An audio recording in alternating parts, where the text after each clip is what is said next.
प्रभू श्रीराम, माता सीता आणि लक्ष्मण वनवासाला निघाले. भरत त्यावेळी अयोध्येत नव्हते. चित्रकूट पर्वताच्या दिशेनं प्रवास चालू झाला आणि रस्त्यानं चालता चालता अचानक प्रभू श्रीराम खाली वाकून रस्त्यावरचे खडे आणि काटे उचलून बाजूला फेकून द्यायला लागले. सीतामाईंना काही कळे ना. आपल्याला जर चालायचं असेल तर खडे टोचू नयेत, काटे लागू नयेत म्हणून आपण वाटेच्या पुढचे काटे खडे उचलतो. इथं प्रभू श्रीराम पुढे चालत आलेत आणि वाटेच्या पाठीमागचे काटे आणि खडे उचलून बाजूला फेकतायत. सीतामातेने विचारलं, प्रभू काय करताय?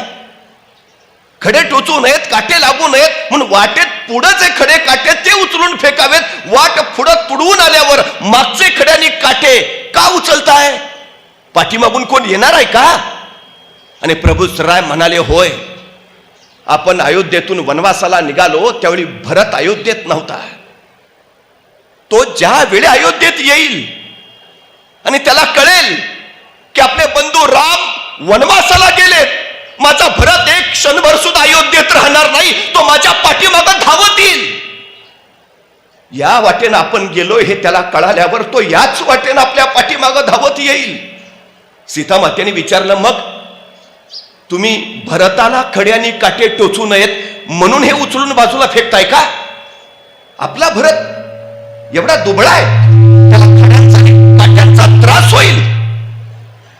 श्रीराम म्हणाले, भरताला खडे आणि काटे टोचू नयेत म्हणून मी ते उचलून बाजूला फेकत नाही. माझा भरत या वेदना सहन करू शकतो, तो तेवढा सामर्थ्यशाली नक्कीच आहे. सीतामातेने विचारलं, मग खडे आणि काटे उचलून बाजूला का फेकताय? त्यावेळी श्रीराम म्हणाले, भरत ज्यावेळी या वाटेनं येईल, या वाटेतले खडे आणि काटे पाहिल, त्यावेळी त्याच्या लक्षात येईल की याच वाटेने माझे बंधू राम गेलेत.